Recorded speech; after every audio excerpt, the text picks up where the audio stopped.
Pittsburgh, about 50 miles, where the rural community in America is really the backbone of Donald Trump's strength.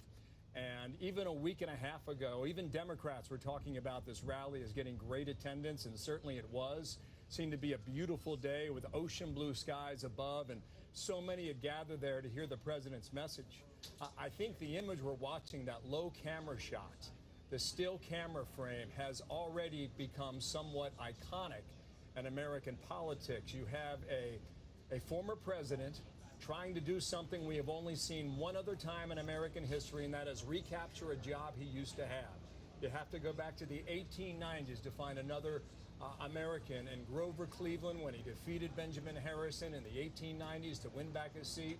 Donald Trump has had an eye on this seat ever since he left Washington, D.C. in January of 2021. Butler, Pennsylvania is the kind of community where Donald Trump has made a political living now for really going on 8 years. These are the people who have turned red in a significant way in county after rural county across the country. These, Shannon, basically are his people. And as we watch that and listen just to the gnat sound of that rat-a-tat-tat, without drawing any conclusions as of now, it sounds like a bullet shot, certainly. It sounds like the rat-a-tat-tat that you would hear. I know Lucas Tomlin said the Secret Service has not characterized it that way, so we'll be cautious in our information as we move throughout the evening. But I have to think also some of that sound you hear could very well have been the bullets fired by the Secret Service, and that's the reason why, Shannon, we got that report of a, quote, shooter down. Yeah, and, as we watch that, as we listen, as we try to collect the facts, we had just a moment ago Selena Zito, who is a reporter who covers Pennsylvania. That is her territory, and Bill, the way you describe it, that is what she does, talking to the people of the heartland of Pennsylvania and covering exactly what's going on there. In fact, I think back, she was one of the few people in 2016 that was pretty confident, based on what she was seeing in Pennsylvania, that it was going to signal to the rest of the country that Donald Trump actually had a chance. She believed it to be very good to become president. She was at that rally today. She, as a gun owner herself, and she said she, in her estimation, being there as an eyewitness, immediately recognized the sounds of gunfire. Bill, I think we want to bring in former FBI Special Agent Chris Swecker to weigh in on where we are now, because clearly we know that there are threats. Chris, we know they're constantly being monitored for a number of high-profile people, certainly people that are in the midst of a presidential election. Where do we go from here? Yeah, well, this is now an FBI investigation. The FBI has exclusive jurisdiction over assassination attempts or any assaults on a president. Clearly, he was assaulted. I was watching it live. He grabbed his right ear. He was bleeding from the ear, as you could show. So, where do we go from here? This will be a scorched earth investigation. It already is. There'll be agents coming from every field office in the neighboring areas, in the neighboring states. It'll be all hands on deck. There's not much information coming out right now, but obviously someone has assaulted the president, and of course, this hasn't happened, to my knowledge, since Reagan. Well, actually, Chris, it's Bill Hemmer, and thank you. Attempt on President Bush.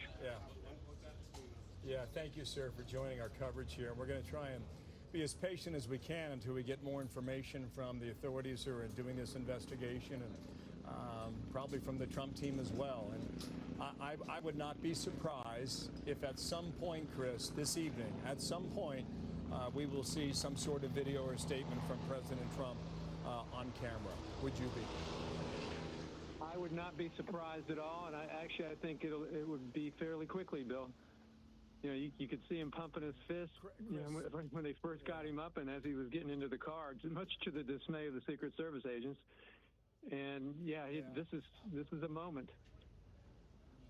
Chris, when you think about the rallies that this president has held going back to 2015, when he showed up in Alabama in August of that year, and that massive turnout was there, you knew there was something behind this movement. And you knew it was something that drew thousands and sometimes tens of thousands of people, starting at that rally in 2015 and going through now in the summer of 2024. Chris, what are your concerns when you see tens of thousands of people who have gathered in open fields and understanding the challenge of keeping an event like that safe, not just once, but time after time after time? Yeah, Bill, as good as the Secret Service are at what they do, and they are all about planning, reacting, they're good at reacting, but they don't want to be in a situation where someone has close enough access to do harm to our president. So, that's their primary job. And they will tell you they've never fired their gun in defense of a presidential candidate or a president because of how well they plan and how well they use intelligence, which comes from everywhere. But these rallies, these Trump rallies, are a security nightmare. It is nearly impossible if someone is intent on injuring the president, to prevent someone from getting access. And they try to put up concentric, different levels of perimeter access. People, but you can look at these rallies, and it looks like everybody gets in. We have a presidential candidate that wants everybody to get in and wants them to have access, and that raises the risk. Chris, thank you for your time. We want to go to an eyewitness now who was there at the rally, Shannon. Yeah, we've got Pennsylvania Senate candidate David McCormick. He knows what it's like to be in the middle of a heated campaign. But, David, I understand you were there. What more can you tell us from your vantage point? And do you know if anybody else was potentially injured? Yes. Thanks for having me. I'm still at the rally. It's all very chaotic. But I was in the front row. And President Trump had just announced me and had suggested I come up and invited me to come up on the stage. And then he said, no, he'll have him come up in a minute or two. And then there were a number of shots, and the crowd just sort of, went to the ground. And the Secret Service came and, very quickly tackled the president. But there were 7 or 8 shots, and it was hard to tell whether they came from one direction or from 2 different weapons. It wasn't clear. At least I couldn't tell. And then sadly, someone behind me up in the bleachers was definitely wounded. And there was a lot of blood, and, the police came in and helped carry that person out of the stand so they could get the care they needed. I'm not sure if others were injured or not. It was all, as you might imagine, very chaotic. But it was a very scary moment, obviously, because our president and innocent bystanders were under siege. Yeah, sir, can you tell us how many people had gathered there today? It looked like quite the turnout. And also, can you just take us through what you saw from your perspective? Did it come from your left side or your right side, or where was it in relation to where you were located? Yeah, I don't, it was an enormous crowd. I had asked a number of law enforcement officers, and they had said something around 15,000. So I don't know if that's an official number, but it was certainly huge. And it just kept coming and coming. It was building throughout the day. It's hard to tell, but at least some of the shots, I was sitting to President Trump's right as he was facing the crowd, and I was in the front row. It felt like some of the shots came from his left side, which would make sense because someone behind me was hit. So it felt like at least some came from that side of the crowd. And as I said, I couldn't tell whether it was one gun or 2, but there were 7 or 8 shots, just one right after another. Well, and Dave, I mean, you're an Iraq War vet. You have served us in uniform voluntarily like these law enforcement folks out there today. So it is unmistakable to you that these were gunshots. This was a firearm. Yeah, it definitely seemed to be the case. I'm no expert on this, but it sounded like a small caliber weapon of some sort. Initially, I thought it might be fireworks or something, but then the succession of the shot, I think it was clearly a weapon, a firearm. And as I said, I couldn't tell whether it was 1 or 2, but clearly this was, from my vantage point, as someone who was there, it seemed very much an attack directed at the president, and a very scary moment. Sir, can you tell us again about the person you saw who was injured or wounded? Again, man or woman, and what sort of condition did you notice they were in? It was hard to tell. A number of people sitting around this person. It looked like a man. It was a large person. A number of people sitting around it started to administer first aid, and it looked like he He had, shirts wrapped around him to try to stem the bleeding. And then some police officers came in and carried him out of the stands. And all of that took a couple minutes. So I was sort of focused on that because it was to my back. Whether there were other people wounded or not, I couldn't tell. Of course, it was an enormous crowd, and the way it was set up, the president was on a podium, but there was a crowd behind him, and he was 360 around him. So once the shots happened, it became it wasn't panic. People didn't panic, but it was very chaotic, and everybody went down to the ground. Everybody was laying on the ground because we weren't sure the shooting was done. Sir, I'm going to ask you a question. Choose to answer it the way you like. Is Donald Trump lucky to be alive right now? I think so. Yeah, absolutely. I think so. I mean, again, the facts will come out, and I always am careful when you're in the middle of a crisis. You don't want to draw too many conclusions, but it felt to me like he's very lucky to be alive, and I hope others who were injured are going to survive this. It was a very scary moment. Sir, thank you for your time. David McCormick is a Republican. He's running for the Senate seat in Pennsylvania, and he was there front row for that incident today. Sir, thank you again for your eyewitness account. Shannon. Yeah, we want to check in with Lucas Tomlinson. He's with the president in Rehoboth Beach in Delaware. And Lucas, you've gotten a readout that President Biden has been briefed. Anything more from your location? That's right. I'll just read from that readout that a White House official just sent out that President Biden has been briefed. These are the officials: his director of the United States Secret Service, Alejandro Mayorkas, of course, the DHS chief, and Liz Sherwood Randall, assistant to the president and Homeland Security advisor. And the following members of President Biden's team participated in that briefing, Shannon. Jeff Zients, of course, the president's chief of staff; Steve Ricchetti, assistant to the president, counselor of the president; and Annie Tomasinini, which is the assistant and deputy chief of staff. President Biden was attending mass just a few blocks from here, Shannon, when that incident and the reports of shots were fired at former President Donald Trump's rally in Butler, Pennsylvania, about an hour north of Pittsburgh. The president, it did not appear he was rushed out of that service. He left at the appointed time. A member of the press pool that is signed with the president asked him if he had been briefed on the situation or had any comment. President Biden said no. He returned to his house in Rehoboth Beach. That's where he is now. The pool is holding outside his residence. We're awaiting a statement from the president, either on paper or if the president will make remarks later tonight, Shannon. All right, Lucas Tomlinson with the president. We'll check back with you, Lucas. Thank you. Thank you, Lucas. Want to bring in Nicole Parker, former FBI special agent now. And Nicole, you've been watching the coverage. Just give us your top line thought at this hour. Top line thought, Secret Service, they are the heroes today. The Secret Service, anytime there's a former president traveling, they typically have a counter-assault team that's paired with a local SWAT team.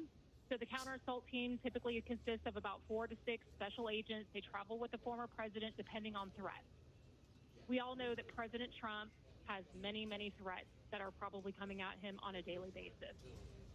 Obviously, Secret Service, they immediately shield the president or former president, and then they, the SWAT teams come in. They're working with local law enforcement, federal law enforcement, and they will hold the scene. And again, like has been mentioned by other guests, the FBI will arrive on the scene, and then FBI will conduct the investigation. They'll collaborate their efforts with the Secret Service. We all know that President Trump, thank goodness, right now is known to be okay. And so that is the Secret Service's first priority. Obviously, Reagan was the last president that was shot. This is very, very tragic for our country. Regardless of where one stands on the political spectrum, taking out your anger with violence is unacceptable. And, they got him out of the scene, thank goodness, but this could have ended very, very differently. And I've heard other guests, come on and say that, and I cannot express that enough. I have a very dear friend who was shot in the head, an FBI special agent, and she is not with us any longer. So this could have, just even inches over. This could have, if it was indeed a gun, which I'm sure that we all agree and understand that it likely was shots fired, this could have ended very differently. I think it's important to look from an investigative standpoint. Who did this? Whoever did this likely has revealed themselves as a threat in the past. Okay, the Secret Service is constantly looking into people of potential threats. I believe, again, without knowing anything, just preliminarily, this person was likely of record. Okay, there's protective intelligence teams. That's all they do. They work cases of any threats whatsoever that are directed at the current president, former president, and that is their job. So they likely, Nicole, yes? Yeah. If I may, I know you're FBI, not Secret Service. Yes. But trying to explain to people at home, even us for that matter, as we sit here in Milwaukee, Wisconsin, I can tell you it's a Saturday night, and Shannon, the streets are closed. It's hard to get around already, and the event is still 2 days away. That's the world in which we live now. How then, Nicole, do you keep an environment safe when you have 10, 20, 30,000 people in a field with 360-degree views all around a person you are trying to protect? That is extremely, extremely difficult. And I have to say that President Trump is extremely brave to do these rallies because it is, we look at the shooting in Las Vegas. There was someone that was in a hotel room firing from way far off in a distance, nowhere even near where that concert occurred, if we all recall that awful mass shooting in Las Vegas. Again, this could have ended very, very differently. But, everyone's all hands on deck. And like we said, the Secret Service goes in before, because I've worked with Secret Service. I've done events with them. They go in and they sweep the entire facility before, a former president is coming in. I guarantee that area was swept. It was looked into. Everyone had to, go through metal detectors. That's something for the FBI to look into and to investigate. But you're right. It's a very difficult task for law enforcement to do. Yes. But again, it speaks to how strong President Trump is. He is so determined in his message that he's willing to do these rallies. He is a warrior. Nicole Parker, thank you, former FBI. Thank you for being with us. We'll check back in later. Shannon. Yeah, Bill, we want to bring in our colleague, Martha McCallum. Martha, your reaction as we are getting information that the former president seems to be okay, but what a shock to the system for Americans watching this play out this afternoon. Hello, Shannon, and what a shock indeed. I mean, this is an incredible, awful event that we are watching playing out. When you see the former president of the United States with blood around his ear, and the details of all of this, we're still really waiting to find out what happened. We all hear those initial pop, pop, pop, and then a second round of gunfire that may have come from Secret Service. We don't know the status of where this shooter was sitting, where they were positioned, but it appeared when the president clutched his ear, it appears as if something is coming from behind him. And I looked really closely at the scene behind him. The people that you can see, at least, in the bleachers behind him, do not appear to all turn and look at one place of where this might have been coming from. So, this is video that needs to be looked at, obviously, frame by frame to figure this out. But the only good news right now is that the former president, by his own campaign's contention, is fine. And thank God he's fine.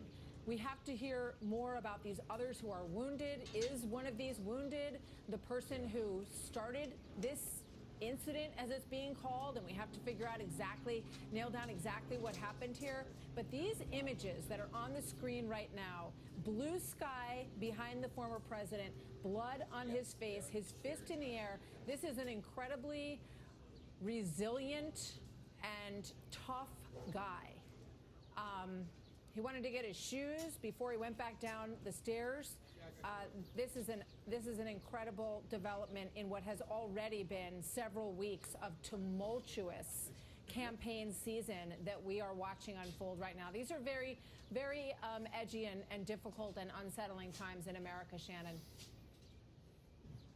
Yeah, and Bill, I know you want to jump in too, but I want to let you know, Martha, we have a lot of reaction from across the political spectrum, everybody denouncing this 2-1. But we're hearing from former Congresswoman Gabby Giffords, who obviously is one of the most well-known surviving victims of one of these attacks. She says political violence is terrifying, I know. I'm holding former President Trump and all those affected by today's indefensible act of violence in my heart. Political violence is un-American and is never acceptable. Never. Martha? Well, she knows that firsthand, and she suffers from it every day. What happened to her was horrific. And, you know, we have a lot of talk in the country about political violence on all sides and the concerns about it, but we haven't seen something quite like this in quite a long time. You know, you think of RFK, who was shot while he was campaigning in California, and he was killed by an assassin's bullet. It is these people who stand up to run for president of the United States. They put their safety on the line every day, and these Secret Service heroes who surround him, I mean, think of this image of them literally body to body creating a wall around the person that they protect. And I heard you speak about this earlier, Shannon and Bill, but I mean, these guys we have an incredible team of people who protect presidents and presidential candidates in this country, and we need to be very grateful for them. And I would just stress that we're still waiting to learn the details about exactly what happened here and where this person who started this incident is right now. And that is the story of this evening. And I do expect, as I heard Bill say earlier, that we will likely hear from President Trump tonight. So we will stay tuned for that as well, guys. Thank you, Martha. Martha McCallum joining us as our coverage continues live here in Milwaukee. And Shannon, just want to bring out, there's a lot of information out there from the Butler County, Pennsylvania DA. And he apparently, his name is Goldinger, Goldinger. And apparently he's speaking with a number of members of the press. None of this has been confirmed, so I just want to walk cautiously with it. But listening to David McCormick describe that man who was seated near him, being carried out with numerous tourniquets on his body. There were casualties. As to whether or not there were fatalities, we hope and pray that's not the case. We can't confirm that right now, but there certainly were others who were injured. How many, we can't say either. But when we look at that video, it appears, Shannon, you know, he grabs his right ear before you hear a sound. And then after that, there was a repeated sound over and again, in addition to that, you have, in all likelihood, what would be the Secret Service returning fire, and that's why we have that quote that we have used now, shooter is down. So we'll wait for an update out of Butler, but we just want to bring you some of that now. We're just getting something coming in from the Associated Press here. This is to the AP. They say the shooter is dead and a rally attendee was killed at the Trump event in Pennsylvania. They say the Butler County District Attorney is telling them that. That's according to the Associated Press. The shooter dead, and someone also who was attending that rally. That's the latest from there on Gotcha. site. That DA's first name is Richard Goldinger. It's just coming up right now. Also another report, audience member, as you say, killed, the shooter dead, another person said to be in serious condition, and we'll wait for more information on the condition for that purpose. Katie Pavlis joins us now. She spoke to the U.S. ambassador who was also at that rally. Katie, where are you, and what have you learned for us? Well, I had a phone call with former Ambassador Kip Tom, who was in the front row at this rally, sitting very close to Senate candidate David McCormick. And the first thing he said to me was, "I never thought this would happen again." He then went into details about what he saw. He said he saw gun smoke and bullets flying from multiple directions. And that's what we've heard from a number of people tonight, given their first eyewitness testimony being there. And he also had the same opinion that the president was lucky to be alive, which of course is what Senate candidate Dave McCormick also told you guys earlier about the current situation. So I'm sure we will hear from the president. We are 2 days from the RNC convention. He has every intention of moving forward and showing up there. It's pretty incredible to watch him walk off that stage shouting, "Fight, fight, fight." And I look forward to hearing what he has to say about this historic moment that we are watching. We always say we have a front row seat to history, and this is a terrible day for the country and the current situation that we're in. Katie, thank you for that. Katie Pavlich joining us from Washington, D.C., and we'll see you in Milwaukee a bit later in the week. Shannon? Yeah, let's check in with Alexis McAdams. She was there as this happened, and I believe she's got an eyewitness or maybe more with her. Alexis, we toss to you. Yeah, so we were able to get out of that area after they turned it into an active crime scene, Shannon and Bill, and we were able to talk with some people who heard what we heard too, those several pops as they all took cover here in Butler, Pennsylvania. I'm going to take you closer here to who we're talking to. So you guys are, I mean, in shock. One, you can't leave because they've closed down the roads, and two, you're still trying to figure out exactly what happened. What did you hear when you were inside of that rally? I heard about 7 or 8 shots. She's better at this than me. Let her do the talking. But what did you do as soon as you heard that? Did you try to get down? No, or? I did not. I stood up and tried to film it, but it didn't work very good. They're the ones that hit the ground. Okay. So walk me through, too, I would have taken a shot for me. What you heard. I mean, you were pretty close, or where were you? We were right behind where the chairs are at. And we started hearing, I thought it was firecrackers. And I'm like, who would be shooting off firecrackers in here? Well, then somebody started yelling, hit the ground, hit the ground. And when I looked over, then I saw the smoke from the gunfire. So then everybody hit the ground, and he kept standing. I was like, you got to get down, Bob. You got to get down. They're going to shoot you. Because if they would have had like a machine gun, they could have taken us all out. So then we lay there for a while, and we saw different places where the gunshots were at. And then they got President Trump down, Secret Service did, and they took him out of there and got him off of the stage. And he was bleeding. And so then my son and daughter-in-law was back behind us, back behind the fence. Okay. And we was worried about them. We couldn't call them. And so we started trying to go after them then when they finally let us up. And they had been right by the fence where the other shooter was. There was one I heard in the water tower. There was one by the fence. And still, obviously, initial reports. But what we do know, according to the AP, this is coming, Bill, from the Butler County District Attorney's Office, saying the shooter dead and a rally attendee killed. So this is all still developing out here.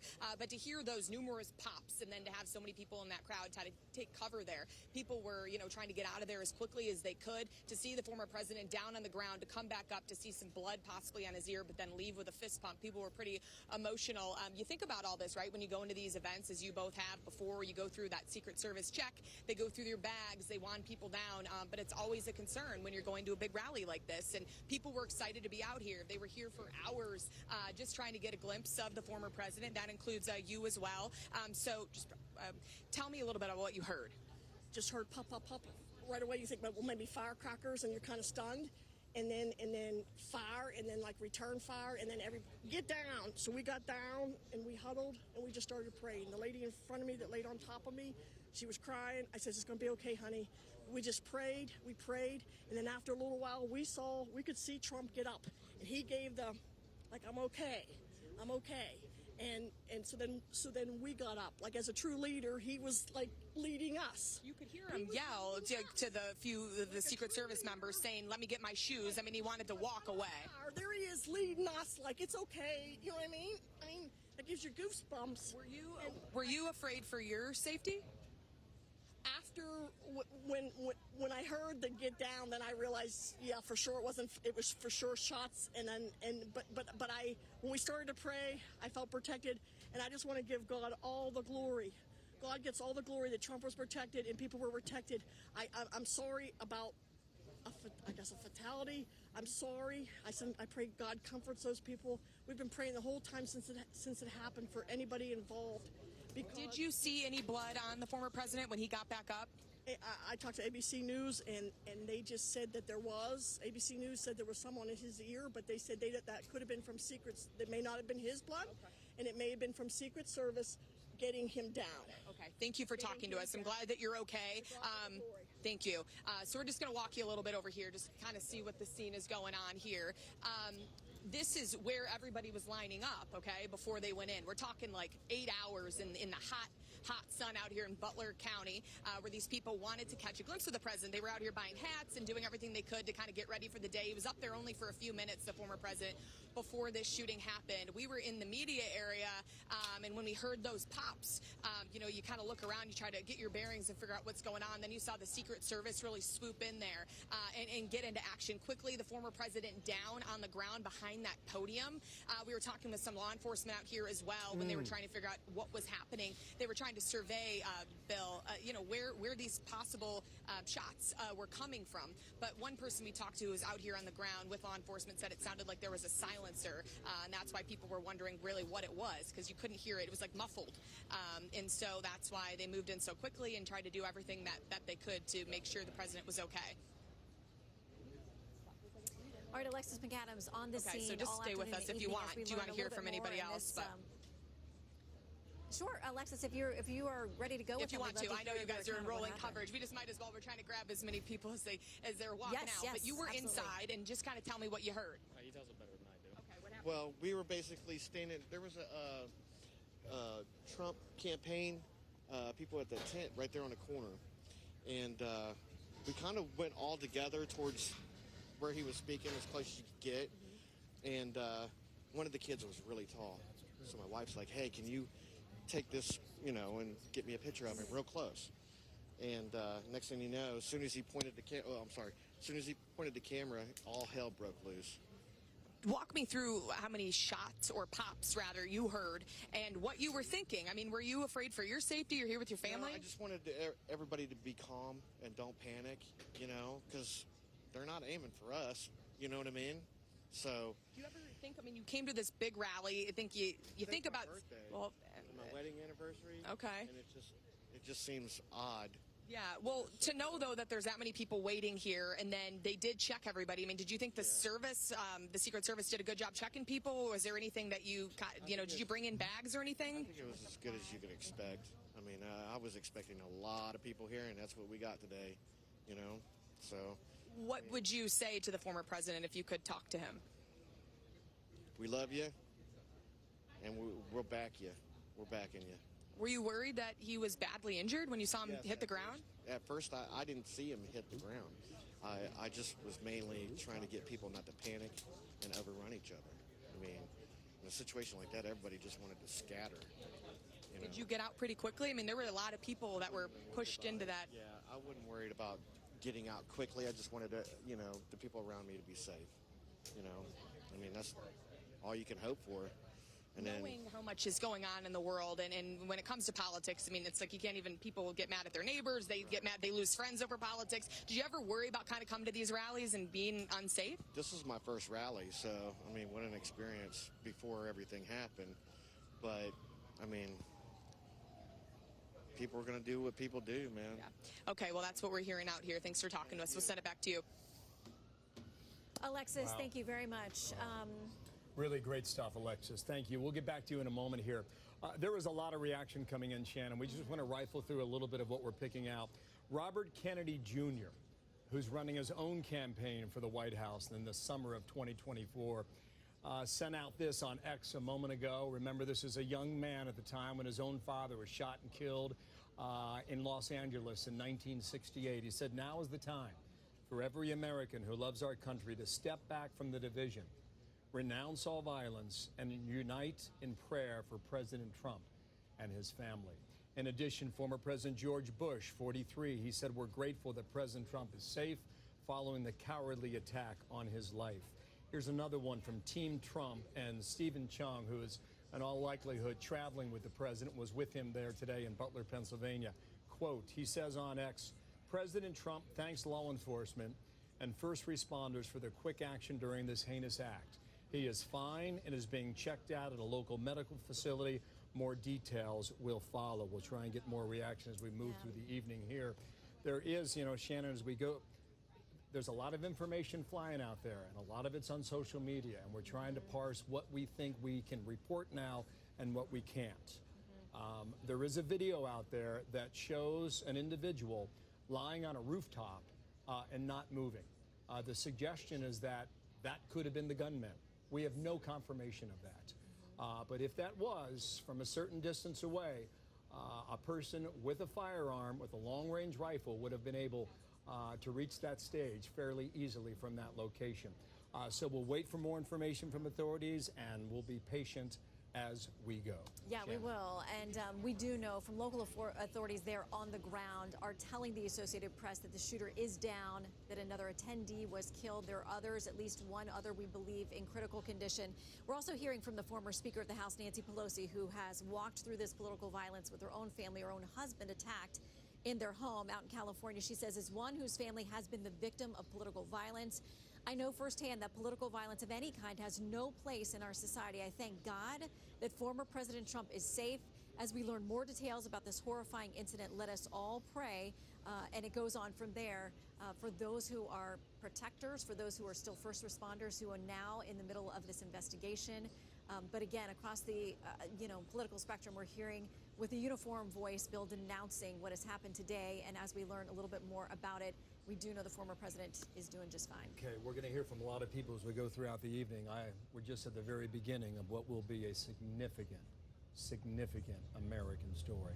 Paul Morrill joins us, former NYPD inspector. And Paul, welcome to our coverage. Your observations based on your own experience.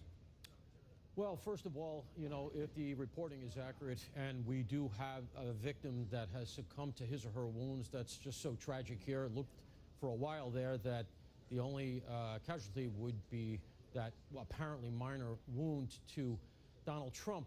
Now, if the incident is indeed over, starts the backwards scrub, right? You got to figure out how this person was able to do what he or she did. If they did it from inside the perimeter, how that happened. We are getting some reporting, Bill, as you've mentioned, that it looks like it came from outside, might have involved a long gun. So they're going to look at, okay, were those situations secured and why not? But then there's going to be a deeper scrub and a simultaneous investigation here. And that is, did this person leave a footprint? And I would guard against looking on social media and taking viral reporting as accurate. We don't know yet. And as I mentioned earlier, you have to be very circumspect with this stuff. But that said, very often people who do this kind of thing do leave a pretty good footprint. And we need an investigation into how that happened. And let me go even further. That investigation needs to be transparent. We can't have the kind of stuff where we have a transcript that Merrick Garland doesn't want to, or rather a tape that Merrick Garland doesn't want to release. We've been saying on this network that a lot of these groups, Antifa and some of the groups that have been occupying the campuses, et cetera, who appear to be quite radical, we need federal investigations, RICOs and other kind of collusive investigations to take them out and figure out why they're doing, how they're funded, et cetera. And we've got none of that. And, I don't want to start placing blame now. We don't have all the facts. But what I would say is that whatever's done in response to this from the federal authorities, and this will be a federal investigation, that has to be transparent because, there's enough distrust on both sides. And we need to know what went on with this thing and what's going to be going on going forward. Indeed. Paul, thank you. Stand by. We'll get more momentarily. But Shannon, right now, we go back to someone who was there. We do. John David Longo is the mayor of Slippery Rock, Pennsylvania. Mayor, we understand you were at the rally. Thank you for joining us. What can you tell us from being there on the scene?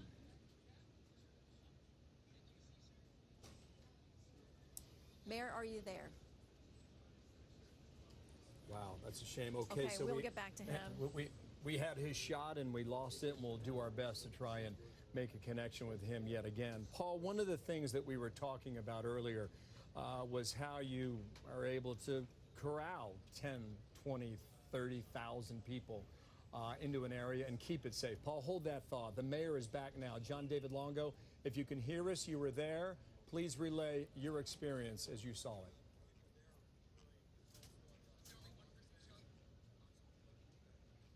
Okay, we are 0 for 2 on our attempts at that. Paul, how do you keep a place like this secure when you think about rallies that go back 8 years, Paul? 8 years. Yeah. I mean, look, it's very, very difficult. Alexis was talking about the fact that they did do wanding, which is generally very helpful and has a prophylactic effect. People see that, and so they say, you know what, I can't come in with anything if they ever had a desire to. But the truth of the matter is that when you have an open-air situation where you have so many people in place, et cetera, it is hopeful, all right? And there are weapons these days that can even defeat wanding. I'm not telling the audience anything they don't know. The response now is going to be very telling. I can tell you that here in New York City, the NYPD is deploying heavy units in and around Trump Tower to make sure there isn't some copycat stuff. And you have to think of maybe even response stuff. Are people on the other side going to feel vengeful? So we have to dial it back. Everybody has to be cool-headed, and we have to find out exactly what happened here. But, before we start placing blame, et cetera, you have to say to yourself, we need to know with clarity, because that's how the conspiracy theories start. And we've had enough of those. Mm-hmm. Paul, thank you. Got a statement now from the former president, Barack Obama. It reads this way. There is absolutely no place for political violence in our democracy. Although we don't yet know exactly what happened, we should all be relieved that former President Trump was not seriously hurt and use this moment to recommit ourselves to civility and respect in our politics. Michelle and I are wishing him a quick recovery. End quote. Shannon. Let's go check in with Alexis McAdams again. She's been there on the ground as all of this occurred and has talked to a number of witnesses and people who I'm sure, Alexis, are still in a bit of a state of shock. Yeah, and that includes who we're talking to right now, Blake, who you were inside. We actually talked with him, Shannon, earlier when you were doing special coverage. You were up on the stage, we grabbed you up, and then we all got pushed out by Secret Service. Correct. But walk me through what happened. You were really close. You're a delegate for former President Trump, so you were pretty close to that stage. What'd you hear? Well, I was listening to him. He was talking. I think he had the slide up on the big screen about how immigration has increased under Biden. And as I was watching him, I heard what I thought were just a noise. I was hoping it was a joke. I didn't know if it was fireworks or what. It seemed to be coming from my left. So I turned to my left, and I'm just going to turn this off here. All right, no, let's let it go. Sorry. Turned to my left when I heard the sound and didn't see anything. When I looked back towards the president, the Secret Service was actively tackling him to the ground. And at that point, I began to hear some other sounds, and I said, okay, this is gunfire. And I think then I did duck down. I didn't dive on the ground, but I did duck down, and then it seemed like it stopped. And then I got up and was just trying to pay attention to what had happened to the president. When he came back up before he gave that fist pump and then was taken off the stage, it looked like he possibly had some blood, as you mentioned too before, yes, right on his ear. I mean, what did you exactly see, and how much blood did you see? Not a lot. I mean, kind of like where maybe you cut your head, and it did not seem to be coming from his ear. It seemed to be coming from above his ear. But it could have been he could have been tackled in such a way that he cut himself. It could be Secret Service agents' blood on their hands that got transferred to him. I didn't know what it was, but it didn't appear to be overly serious when taken in combination with his defiant attitude and his fist pump. Yeah, I think he wanted to let us know he was all right. How shocked were you? I mean, you're getting ready to go to the RNC. I mean, everyone's mind was on the excitement at that rally, and then you hear these pops, and it's, what a lot of people, is their biggest fear when they come to a big event like this. Well, I can't say it's one of mine. I as separated as we are politically in this country, I am not one who thinks that we're on the verge of hostilities. I didn't think that I would ever see anything like this happen. And even like my initial reaction was, it's a joke, it's a prank. And it was only when I saw the actions being taken by the Secret Service that it became apparent that it wasn't. They were able to move in pretty quickly. You could see the snipers up on the roof. At this point, we're hearing that the possible, suspect or person was killed, and then a person also that was at the rally was killed. I'm sorry about one. I'm not sorry about the other. Tremendous wake-up call for our country. This can't be condoned. It can't be tolerated. And, we have a very open society. We have a very open political discourse. It should never include violence. Never. Any groups that espouse violence, there should be no tolerance for it. Last thing, when people were moving out before the Secret Service cleared us out too, did you talk to anybody, and kind of what are people out here saying? Are they nervous? Are they scared? Very many people were upset. The whole gamut of emotions, from being upset to prayer, to concern, to anger, to shock. I think I saw it all. Are you going to the RNC still? Oh, yeah, absolutely. I fully expect to see President Trump on the stage on Thursday accepting the nomination. Okay, thank you for talking to us. I'm glad you're okay. So that's what we're hearing out here on the ground, but definitely many people are still shaken up, as you can expect, trying to figure out what happened. And we also have the mayor, Alexis, Bill, if you guys want me to talk with him right now. The mayor, I know you guys were trying to get him earlier. Go for it. Yeah, I think they were talking to you on the phone. Yeah, we'd love to hear from him. All right, so tell me, you were up on the stage. You were near the former president. What happened? I was actually with the president about 15, 20 minutes before that awful thing occurred.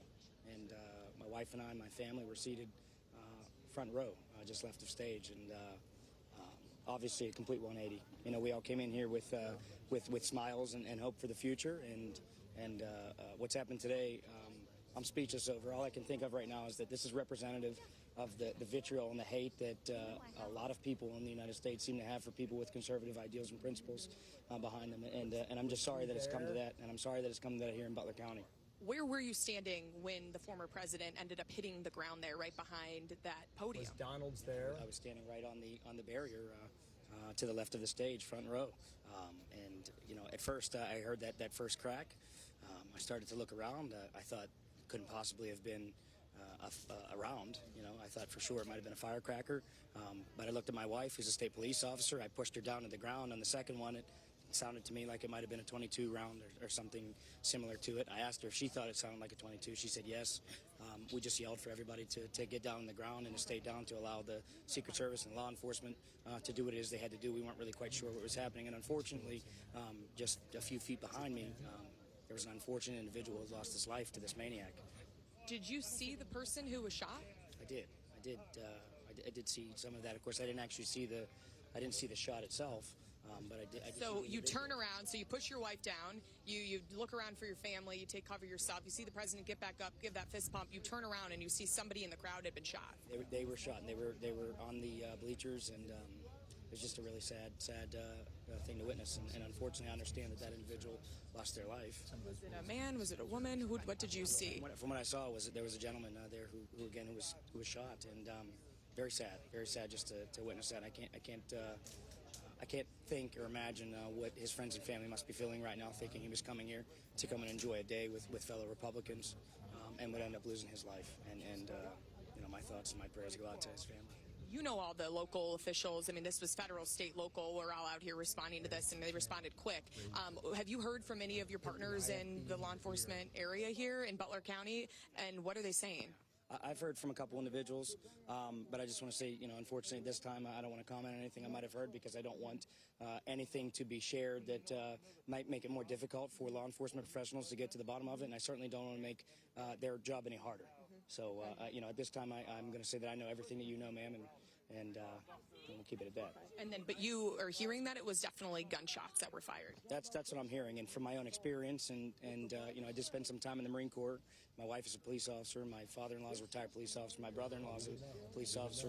We know the sound of gunfire when we see it, and from what I witnessed and the blood on the ground, it seems that certainly is the case, and it's just a disgusting thing to have had to happen today. This was a huge day for you. You know, it was the mayor of a tiny area here to have a big rally in Butler County. You were excited to have the former president out here. Did you get to talk to him much? I did.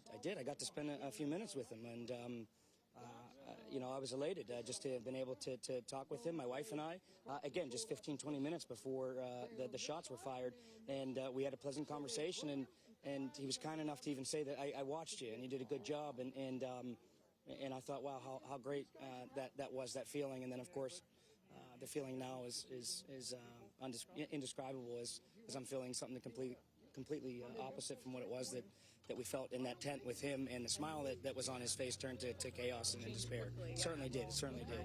And then stay with us just for a second.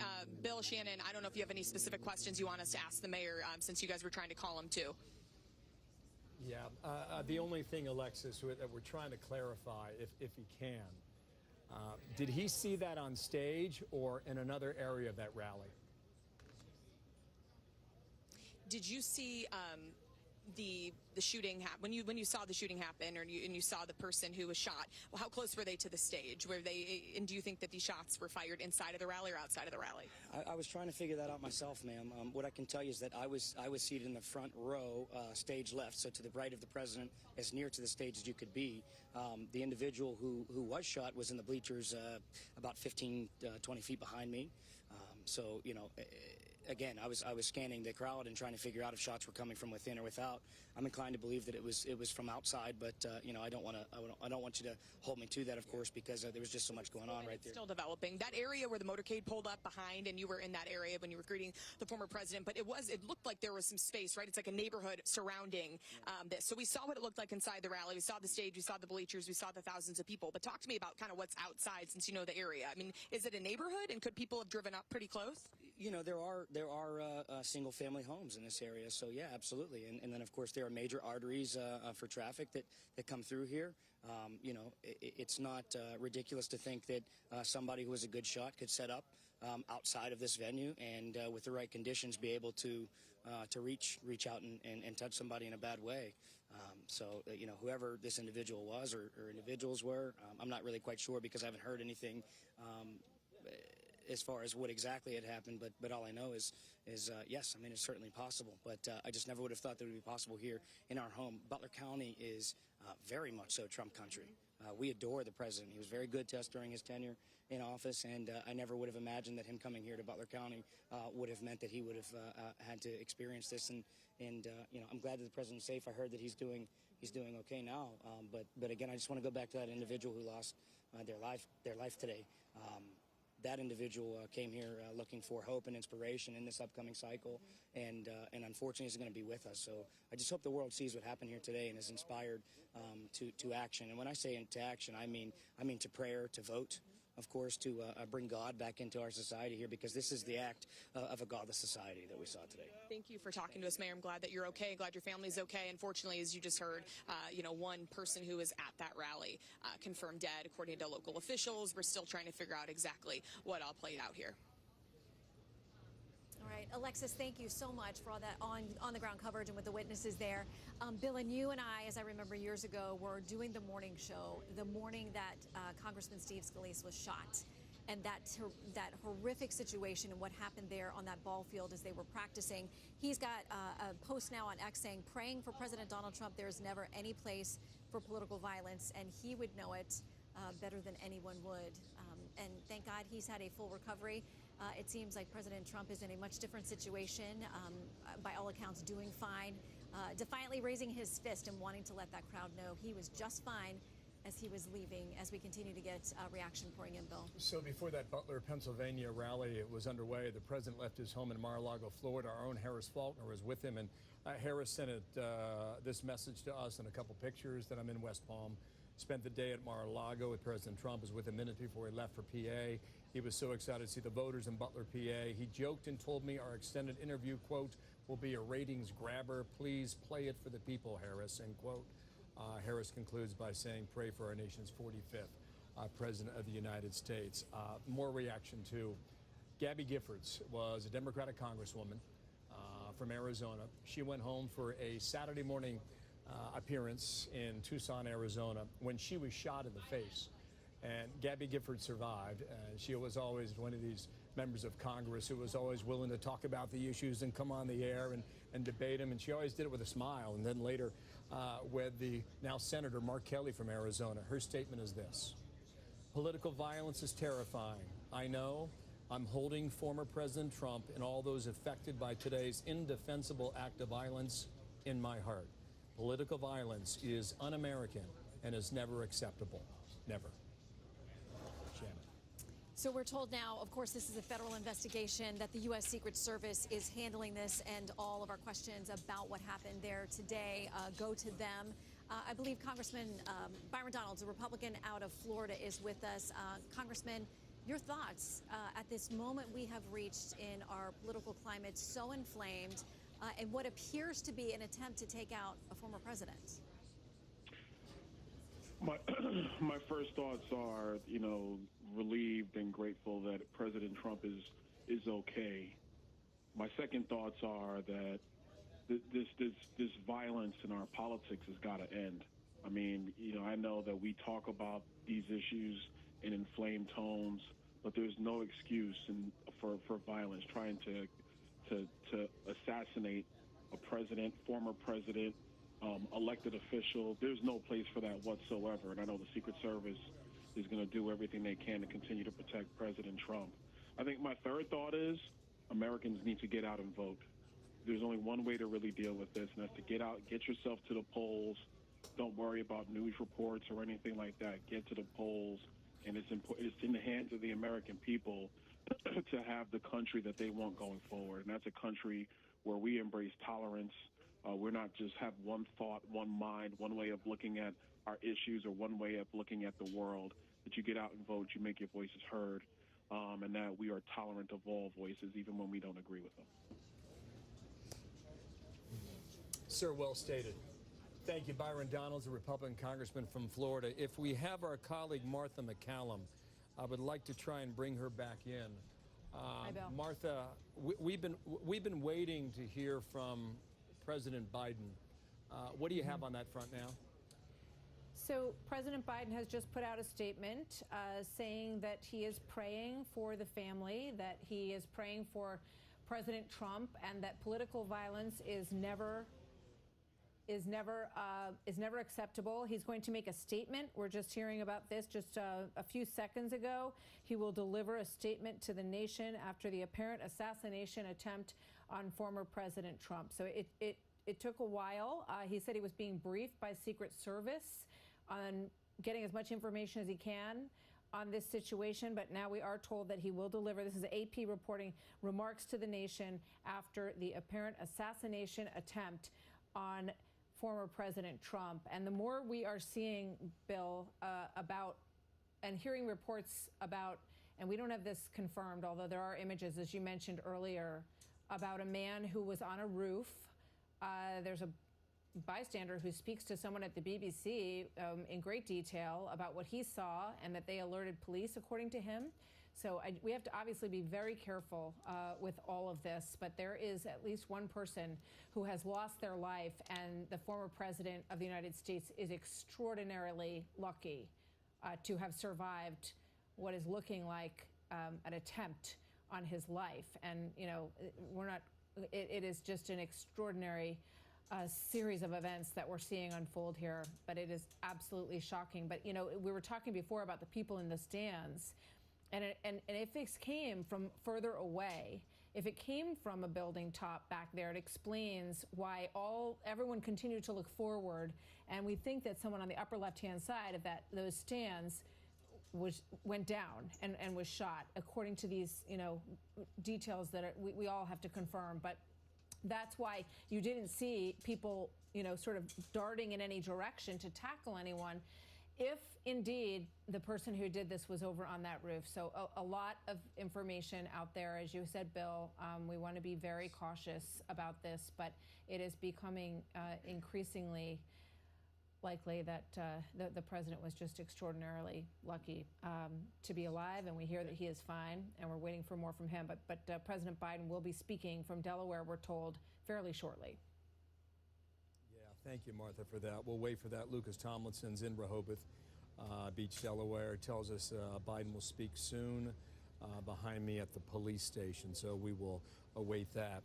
Alexis McAdams is doing terrific work. She's our reporter on the scene in Butler, Pennsylvania. And, she was dispatched for this assignment, and this assignment was expected to be a pump-up rally before the Republican convention gets underway in 48 hours from now here in Milwaukee, Wisconsin. And Alexis, you have a very different story in your hands right now. Hello again. Yeah. Hey, Bill. Yeah, we had no idea that this was obviously going to take place. We were trying to figure out what those pops were. And when we were up on that media stage, you know, I was standing there watching the former president talk about immigration, and he was actually referencing a big graph and saying, like, look how many things have changed under the Biden administration, and this is why I'm a good choice. And then all of a sudden, you heard all these pops, which now we are hearing from law enforcement sources were possible gunshots. So we're trying to talk with people who were inside of that rally, Bill. I'm just going to check in with people as we develop here live with this coverage. So you were inside. What exactly did you hear and what did you see? So we heard something that sounded like a firecracker, and we turned around, and there was people behind us, and it was two of our guys, I think, in camo uniform shooting back. And then we seen a guy inside the crowd here, probably 15 away from us, get shot. They said there was a casualty, and he was dead, and somebody else got shot. And then apparently our guys were shooting on top of the building, and everybody started cheering once they got the shooter. You could see him up on top of the building there. Okay. So when this was all happening, because now when you play it back, you can, you know, kind of figure it out and make it more succinct. But when this was happening, did you know where these possible shots were coming from? I mean, I could see the guys literally the shots that we heard at the time, we thought it was somebody. Turned around, we seen smoke literally coming out of the barrel. The guys behind us, at the time, we thought they were coming at us, but it happened to be our guy shooting back at him. So everybody was freaking out, thinking we were going to get shot by the people right behind us, but they were actually protecting us, shooting the shooter. And where was the shooter, according to what you're seeing and when you were there? We were here, and our shooter's up to our left, probably, I don't know, 40 feet away or so, up on top of that building or whatever it was. Yeah, but the possible shooter, whoever possibly fired. There was somebody in the crowd that got shot. I don't know if he had whatever. Somebody said he had a pistol. I'm not sure if that's true or not. But somebody in the crowd got shot from our guys or somebody, I don't know, and he... whatever. So it's a confusing situation. But when you heard those pops, did they sound like they were coming from in the crowd, outside of the crowd, outside of that fence near the retention pond? It literally sounded like it was 20 feet behind us, right outside the fence, right there. I mean, it was literally 10 feet behind us. The guys that were our guys were 15 feet behind us. We literally watched them shoot back. I mean, they were right there. How many shots did it look like the law enforcement fired at a possible shooter? 2 to 4. I mean, there was at least two different sets of shots. You could hear 2 different guns. There was 4 shots from at least one and 2 shots from another gun. You could tell there was 2 different guns that I could hear. I don't know which was which. It was hard to tell which was which. Okay. All you could see was smoke, and you could hear the bullets, and then you seen people, and somebody got shot, and you could actually... Yeah. Okay. Well, thank you. Glad you're okay. But that's what we're hearing. At least one person shot in that crowd has died, according to the Butler County District Attorney. Bill, we'll keep you posted on what else we hear. All right. Thanks, Alexis McAdams. Back with you momentarily. Shannon. All right. We're going to bring in Congressman Dan Muser out of Pennsylvania. Congressman, thank you for joining us. What can you tell us? Hi, Shannon. Hey, much of what you heard was quite accurate. The president was 6 minutes to his speech, 7 minutes. Next thing you know, we heard gunfire. Some people speculated. Somebody said there's firecrackers behind us. It sounded like it was very close. I was sitting in the front row to the right of the president with Dave McCormick, Senate candidate, as well as Mike Kelly, one of my colleagues. And then we saw the president seeming grab, and he dropped he hit the deck. He knew he was being fired upon, and that's pretty much when everyone began.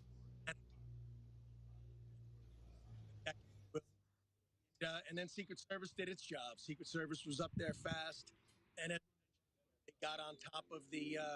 They returned fire on the shooter pretty fast. I mean, it sounded like it was real close to us. And I'll also add the one fatality that I believe is a fatality. I don't want to overstate things, was no more than 20 feet behind us. So certainly our prayers and are certainly with that individual. Yes, sir, in which direction was the Secret Service firing? Well, I didn't see the Secret Service necessarily firing. The pictures that I've just seen of what the likely shooter up on the roof certainly makes sense, because that did seem to be where the sound of gunfire was coming from. But I actually did not witness the Secret Service returning fire. I saw them scattering and on the move pretty fast. But when I said the Secret Service responded, they were on top of the president to protect him first. But I will tell you, once even the Secret Service surrounded the president, there was additional shots fired. So it was quite a terrible scene. I'm sure. Sir, thank you for joining us. Dan Muser is a congressman from Pennsylvania. He doesn't represent that district necessarily. His district's a little further east in Pennsylvania, which is going to be a battleground state in November. But tonight, it is the story in the world as we watch this unfold. A little bit of information on the election front. We're hearing from the Biden campaign that it will pause all outbound communications and working right now to pull down all television ads as they relate to the election as quickly as possible. We also do believe we'll see the president momentarily, and for that we go back to Delaware and Lucas Tomlinson for more there. Lucas. Well, Bill, we are just minutes away from President Biden addressing the nation about this shooting. That was the key word used in the statement from President Biden that Martha read earlier. Let me just read it one more time. I have been briefed on the shooting at Donald Trump's rally in Pennsylvania, which by all intents and purposes has to now be called and characterized as an assassination attempt against the former president. We're told the motorcade is here. It just arrived. We saw numerous press reporters walking into this police station right behind me, Bill. And we are minutes away from President Biden addressing the nation after this horrific shooting against the former President Donald Trump earlier today, Bill. Okay, thank you, Lucas, very much for that. We're working with trying to get more information directly from the Trump family, the Trump campaign. Many of them are with him in that hospital in Pennsylvania. And as soon as we can get that, we'll pass it along to you. But we're told he's being treated and he's going to be okay. Yeah. And that's about as close as we can get to the most accurate info. Exactly. We're told he is in good spirits. Let's bring in Guy Benson and Charlie Hurt. They are here with us in Milwaukee. And again, as you guys were gearing up for our coverage here, a shock of this situation this afternoon as we learn more and more details trickling in.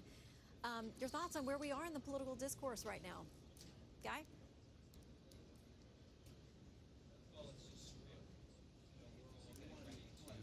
Prepare for this event, a major convention starting in a couple moments here, and then all of a sudden these reports come in and it doesn't feel like it's real. Then you see instantly in this age footage of it because it was an on-stage rally. So your question, Shannon, about political discourse is one that I think we'll be poring over as a society now for days to come.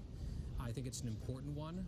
And I think it's probably safe to say that many Americans tonight, of course, praying for the former president, praying for the family of those who are dead, at least one we've heard, just a bystander, someone who went to this rally, and perhaps having a collective sense that it's time to tone down our rhetoric across the spectrum, but there's going to be a lot of, I think, discussion about how President Trump has been portrayed, the rhetoric about him for not just days and weeks, months, years, some of it extremely vitriolic.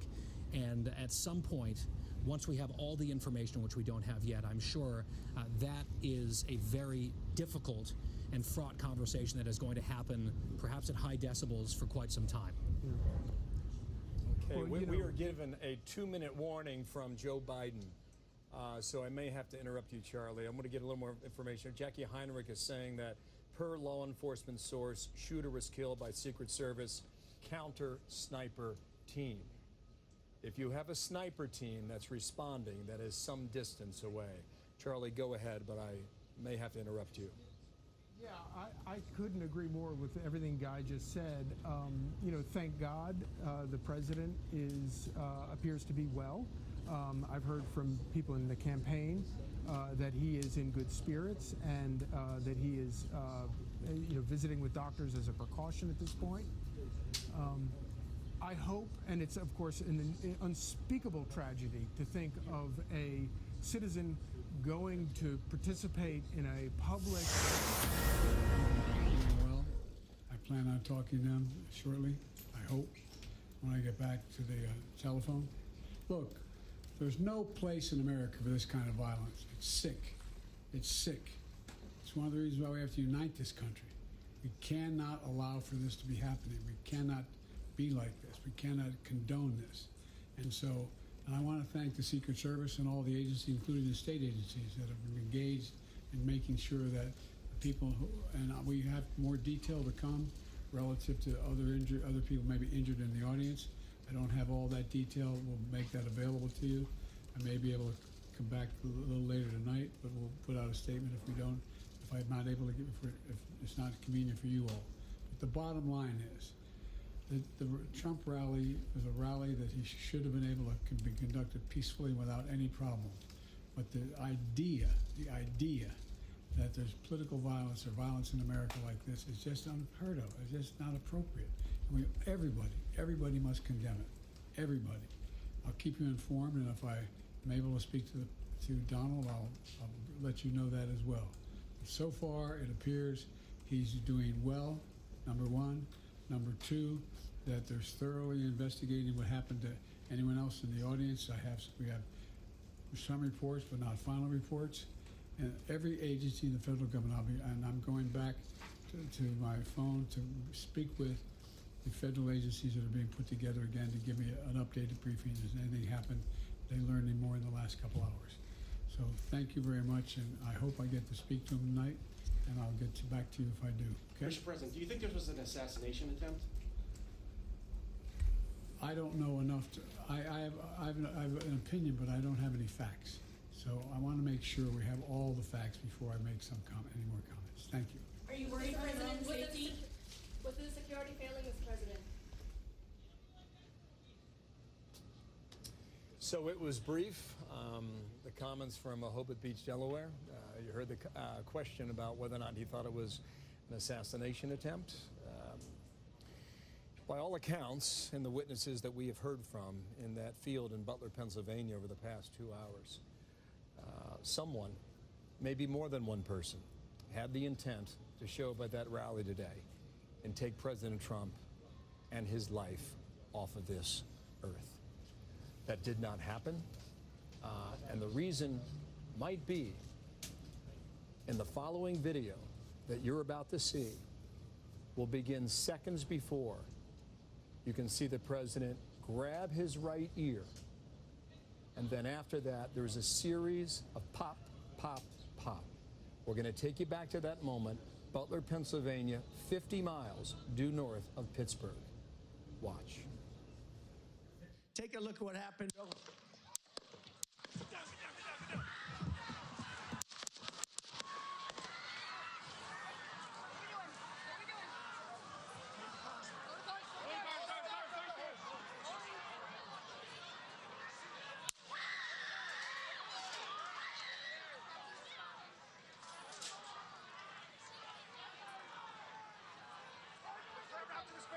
Move it spare. Hold.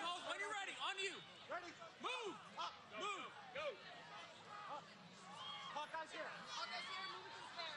Spare, get ready. Spare, get ready. We ready? Shooters down. Shooters down. Are we good? Shooters down. Shooters down. Are we good to move? Shooters down. We're good to move. We're clear. Let's move. Let's move. We're clear.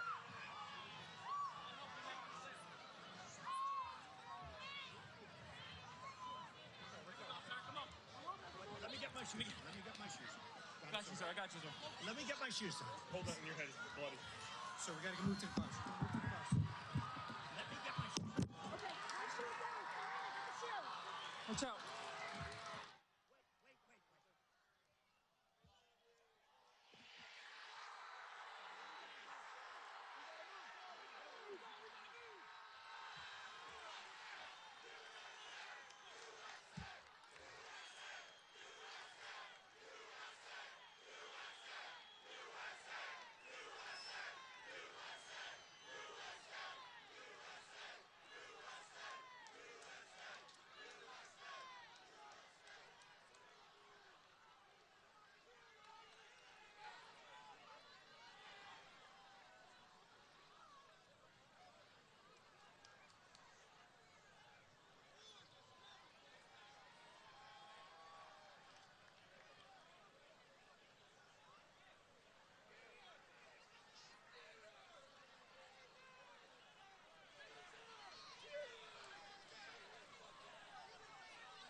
There were two scenes in there, and we want to share one of those with you now. There's an iconic photo, including this one, of the president with his fist up in the air, which appears to be the time when he shook the Secret Service off and looked to the crowd and pumped his fist in the air. There's another shot, a low angle, right there, when you see the blood across the right cheekbone and the American flag against a brilliant blue background sky in Pennsylvania today. There was a third moment we saw, Shannon, the video of him getting in that SUV, and before the door shuts, he pumps his fist in the air one final time. You heard him say, and this was his voice now, "Let me get my shoes." Let me get my shoes. It happened at least twice, maybe 3 times. The president is likely alive at this moment by mere centimeters of a bullet that apparently grazed his right ear on that stage about 2 hours ago. Yeah, and as you said, that is going to be a picture for the history books, essentially, as we watch this unfold live on television, and then the fallout as we hear from people across the political spectrum, including President Biden, who said he hopes to speak, he said, with Donald tonight. Bill, as you posited earlier, it's very possible we hear from President Trump tonight. I think they've got to be considering that and letting folks know that he is good, at least by all reports, in good spirits, that he is fine and safe. That's what we've heard from Secret Service and from his campaign as well. I would imagine he will be anxious, even if it's something on social media or elsewhere, to put out a message and let people know how he is doing. Just days away from coming here to the convention where, frankly, you know, security is always exceptionally tight. I can only imagine that the city will be even on tighter lockdown if that is possible. There is a march planned here in Milwaukee protesting the Republican Party, President Trump. They battled back and forth to get permission and to get the permits and the things that they needed here in Milwaukee to get done. That, we understand, is still planned for Monday, but it will be very interesting to see how this and the convention in Chicago and other political events, how things change after something so shocking and what appears to be an attempt, as you said, to take out a former president on this day as he rallied in Pennsylvania. Obviously, you see on the screen is being investigated as an assassination attempt. President Joe Biden said during his statement that he may come out again tonight, if appropriate, was the suggestion. So we'll wait on that. Butler, Pennsylvania is a town of about 13,000. Butler, Pennsylvania as a county is about population 200,000. This is north of Pittsburgh. It's considered rural. This really has become the backbone of Donald Trump's political career. Rural America has hitched their wagon to his movement, and it all started in November of 2016. It got stronger on the election of 2020, and this is the reason why, running a campaign, trying to take back the White House, the president will go to a place like Butler, Pennsylvania today before tens of thousands of people. Yeah, and knowing what a prize it is, the vice president was there today in the Philadelphia area. The first lady was there in Pittsburgh today. It is a prize, part of that blue wall that the Biden team has talked about they need to win, and that the Trump team thinks they may be able to pick off this time around. Meantime, on the political front, as we talked about moments ago, the Biden team taking down all outgoing political advertising, commercials, essentially a pause on what we are looking at in the middle of a very heated campaign season. I believe that we have Congressman Steve Scalise with us, who is a survivor of political violence. And Congressman, Bill and I were working together the morning you were shot. And thank God every day that you have recovered. But I got to ask you how this sat with you today, watching this play out. Well, it was difficult to watch. You know, it brings back a lot of emotions. You know, my first thoughts were to pray for President Trump. You know, early reports, you really weren't sure what happened. You saw blood coming from his ear, but you know, as we see now, I mean, it was a clear assassination attempt. I think there was maybe some divine intervention in preventing that from being much worse than it could have been. There were other deaths. We pray for all of those that were injured or killed innocently. You know, the shooter was down, and you know that you saw law enforcement take swift action, and we saw that too on the ball field. Law enforcement is the first to go run towards the danger. They did it today. They did it on the ball field, and that's one of the things that keeps more people safe when evil people show up to do things like this. And there's no place for it. There's just no place for violence in our politics in America, and we can never accept it. We all need to forcefully denounce it. Got a statement from the FBI a moment ago, sir. FBI personnel are on the scene in Butler, Pennsylvania. The FBI will continue to work jointly with the U.S. Secret Service as the investigation moves forward. Speaking of that investigation, Congressman, we're a long way from truly understanding what happened here. We're a long way from understanding whether there was one person or more than one person who showed up at that rally today. And I think about that day that you were laying on that softball field in the baseball field, rather, in Washington, D.C. with your colleagues. And a gentleman had driven from several states away. I believe it was Illinois, if my memory serves correctly. And he had a trunk load of weaponry. And he'd laid in wait for you and other colleagues to be there at 7 o'clock in the morning. And I believe that the shots hit you around 7:14 a.m. I think Rand Paul was at bat, I do believe, taking batting practice. And Brad Wenstrup, a Republican colleague of yours who did time in Iraq, he's a doctor by way of he's an expert in podiatry, and he was the one who attached the tourniquet to your body and likely saved your life. Yep. And I imagine there's a day that doesn't go by that you don't think exactly of that. Oh, look, Brad is a hero of mine. Brad, if he would have left early like he does some practices to go to his office, he had a meeting that that got canceled, so he stayed later than he normally would have. Otherwise, I might not be here right now. The heroism of David Bailey and Crystal Griner, the two Capitol Police officers who were there that day, who risked their lives, both of them, and both were hit during the shootout and kept going at it. Again, risked their life to protect mine and everyone else's. I mean, the shooter's intent was to take out every Republican on that ball field. There would have been over a dozen members of Congress killed that day. But God was there too. There were miracles that happened that day, and a lot of prayer, a lot of miracles. And I know there are prayers going out right now to Donald Trump. And look, just remember, that night Donald Trump came to the hospital to check on me and just to console my family. And that was his birthday. He left a birthday party to come and check on me, and just the kind of person he is. I texted him a little while ago because he's a special man. He's a strong man. I know that.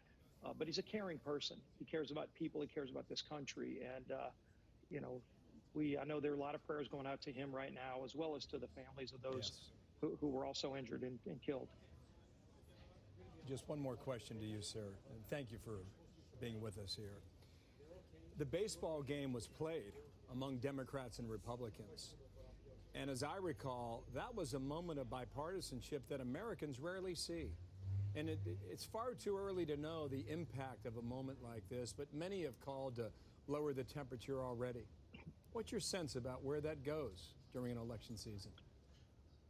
Yeah, I think, when you hear all these calls, and, you've been hearing it for months, gee whiz, if Donald Trump wins, it's going to be a threat to America. Those kind of things, that incendiary rhetoric needs to stop. Because all it takes is one person who's just unhinged to hear that and go act on it and think that that's their signal to go take somebody out. And we saw it in the case with the baseball shooting with me. And, it was somebody who was hearing far left rhetoric that was it was over the top, and he acted on it. And, in this case, we'll find out more information. We don't need to jump to conclusions, but I think we can all say it would be good if the rhetoric just gets dialed down. Let's focus on the issues that people care about. This is a great country. This is the greatest country in the history of the world. But we have problems, and let's talk about those problems, how to fix those problems. And I think that's where most Americans want to be. And let's have a next few months focus on how we get this country back on track. And I think that would be better for all of us. Sir, thank you. Steve Scalise, the Republican from Louisiana. Really appreciate your input. Thank you, sir. We're going to bring in Brett Baer for a moment here. Brett's about to get on a plane. Before I do, however, I just received a text from the Trump family, and I'm going to read it word for word because it's not that long. It's Eric Trump, the son of Donald Trump, who says, my question was, how's Dad? His answer was, toughest guy I've ever met. That from the medical facility in Pennsylvania. I want to bring in our colleague, Brett Baer. Before you jump on that plane, Brett, you're going to come to a city that's going to be kind of different for this convention, starting now. Yeah, Bill, I'm on the plane now, and I've reached out to the campaign. A number of people in Trump world all are saying good signs about the former president. That message you just got from Eric matches some of mine that I've received, which is great news.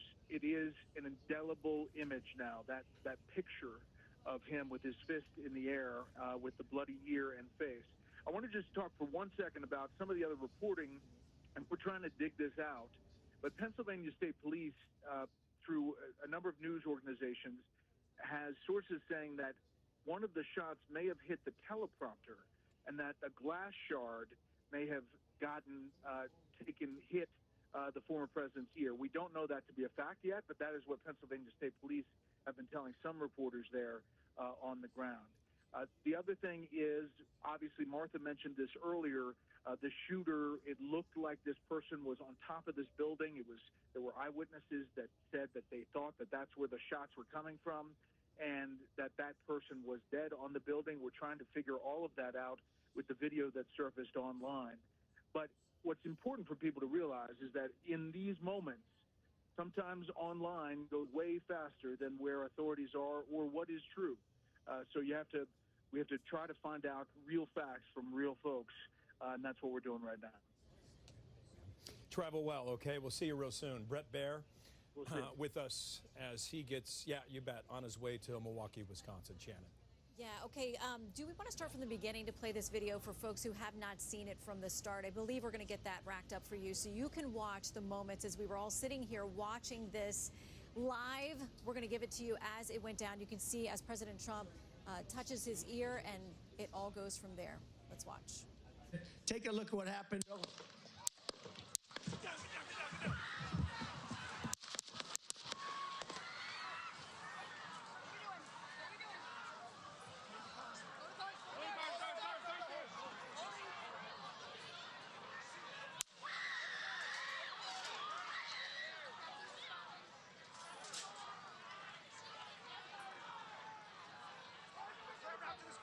Moving his spear. Hold.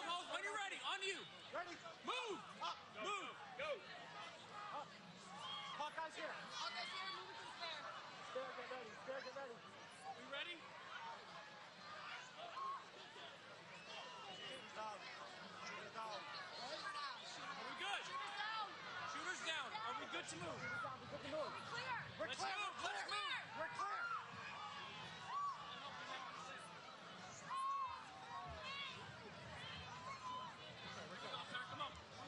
Let me get my shoes. Let me get my shoes. I got you, sir. I got you, sir. Let me get my shoes, sir. Hold that in your head. It's bloody. So we got to move to the classroom. Let me get my shoes. Okay, my shoes down. Watch out.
Right, you've watched there the recap of what happened as President Trump was under attack, essentially there at this rally in Pennsylvania. We are told that the shooter is dead. We are told by local authorities there in Butler, Pennsylvania, also that there is another person who's been a fatality in this case, others who are potentially injured as well. But you saw President Trump wanting to send the signal, bloodied there and being dragged out by his Secret Service, that he was okay. His fist pumping in the air, letting folks know that he was not going down. He had said to the Secret Service, let me get my shoes, and he wanted to walk out there as they were trying to bundle and get him out, which is their job. They got that cordon around him, and what probably slowed them down, Bill, was him wanting to make sure that people knew he was okay. Shannon, you were sitting here when the rally began, and you tossed to it live on the air, and you described it to me as about happening, 5 minutes into his address. And I think for all of us, frankly, when we hear the news and then we see it and we watch it, yeah, it's stunning. But when the news starts to settle in and you realize that that was so close to hitting the right temple on the former president's head, and that could have been a kill shot. And there were some reports suggesting that the shooter was outside the perimeter where this rally was being held. We haven't confirmed that. Some people talking about him being on top of a rooftop. Maybe that's true, but the investigation is going to play out when it plays out. And we'll get that information to you as quickly as we can, but not before we confirm it ourselves. There's a lot of stuff flying around social media. As you can imagine, X travels fast. Okay, so we'll try and keep up as best we can. But to help try and answer some of these questions, retired ATF Deputy Assistant Director Peter Forcelli is with us now. And sir, thank you for your time and good evening to you. You have watched the video. Can you take us through what you see in that 2-minute period? Sure. Thanks for having me, Bill. Yeah, look, President Trump is incredibly lucky to be alive. Had that bullet been a couple inches to the right, aimed to the right, it would have taken his life, I have no doubt. Keep in mind, the bullet travels faster than sound. So he felt that injury before he would have heard that first shot go off. Obviously, he dropped to the ground. The Secret Service did a phenomenal job of surrounding him. And think of the courage that takes, too, for these Secret Service agents to put themselves between a gunman who is shooting at the president and the president. And then if you notice, while he's down on the ground, you heard one of the Secret Service operators say the shooter is down. And it's at that point where they start to stand former President Trump up, but still maintaining a perimeter around him to protect him for just in the event, I would imagine, that there was another shooter. But terrifying. It's very sad that someone lost their life there. Incredibly lucky that President Trump did not lose his. And Secret Service did a phenomenal job. Again, not just in protecting the president, but in eliminating a threat rather quickly. So it could have been a much worse result, especially in such a crowd where other people could have been injured. So we got off lucky, hate to say. Yeah, I mean, Peter, how tough is it with these large political rallies, in this case, often outside, thousands of people there?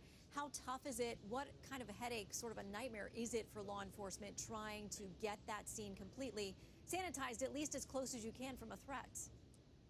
No, it's very difficult. And as Paul Morrow said earlier on the show, look, I was with NYPD before I was with ATF, where we handled large crowds all the time. And oftentimes what you'll do is you'll magnetometer people coming in and out. The Secret Service does that. They have the uniform division that often screens people coming to these events. But it's very difficult because you have so many moving parts and so many people. And, again, my understanding from what I'm hearing from my sources is similar to what you're hearing, that the person was not inside of the event, but firing from a rooftop, which does make sense when you hear that it was the counter snipers that actually eliminated this threat. That's their job, is to take out a sniper, hence the term counter sniper. But they did a phenomenal job, and my prayers for President Trump and his family, and for the family of the person who lost their life there. Yeah, Peter, just one last quick question here. It's kind of hard to say right now. How long is this investigation going to take? Well, it might take some time. Obviously, once they have the identity of the shooter, they're going to want to look at what he's done in the past. They want to look at his social media. They're going to try to find out where that firearm came from. Who purchased that firearm for him? Did he purchase it for himself? It could go on for several months, and it will probably be worked jointly with the FBI taking the lead, because it was an assassination attempt on a former president, and Secret Service providing support along with other federal agencies within their areas of expertise. Well, they know who this person is, obviously. Shooter's dead. Will they tell us tonight?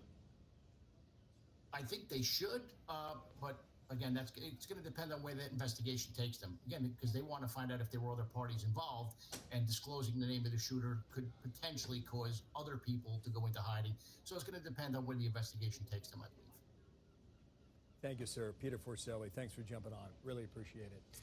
With Fox Digital, Brooke Singman reports this. The former Attorney General, Bill Barr, is quoted as saying, "The Democrats have to stop their grossly irresponsible talk about Trump being an existential threat to democracy.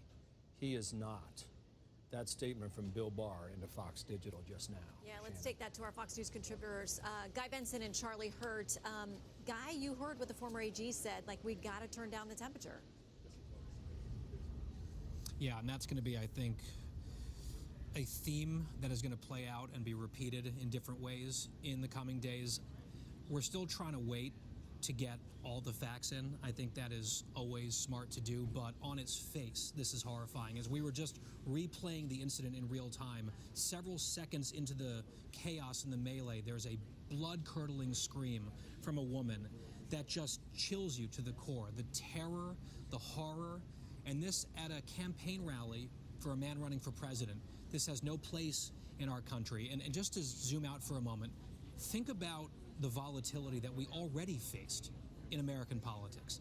With all the legal issues surrounding President Trump, the type of rhetoric that the former Attorney General just alluded to in that statement that we read, the turmoil on the Democratic side of the aisle with their likely nominee and some of the drama there, we were heading into a convention season, a summer season before a presidential election that was already simmering at about an 8 or 9 out of 10 on the temperature scale. And now we have, on top of it, what very much appears to be an assassination attempt against a former president of the United States and the leading candidate for president in the country right now. So I think it's totally appropriate for people to be calling for prayers for the former president, his family, and all those affected by what happened today. I think if you're the praying type, it might be in order to pray for our country right now, because these are dark days. And I think if we can take a collective step back and a breath and pray for our well-being as a nation, that is probably a good idea on a night like this. Senator Josh Hawley saying there needs to be a full congressional investigation into how this could have happened. Major security breach. He's exactly right about that. I imagine the investigation, Charlie, is probably beginning right this hour. Yes, I would think so, without a doubt. It is an extraordinary moment. You know, there are a lot of things that we don't know right at the moment, but one of the things that we do know, based on all of the available evidence right at the moment, is that this was an assassination attempt on Donald Trump. And I was struck by your very powerful interview just a minute ago with Steve Scalise. And it's a very sobering reminder of how long this toxic swill has kind of been brewing in this country. And it's unacceptable. You can't have a free country of self-governance when you have violence like this. And it's, we are so lucky that we're not looking at a far graver situation for Donald Trump. Obviously, a supporter of his went out today to participate in our public politics, and apparently is dead. And that is just so unthinkable and so despicable. One other thing I think is important to note, as you pointed out, Donald Trump's, for all he knew, he was dead at that moment. Yet he took a moment to want to hold back and make sure people knew that he was okay.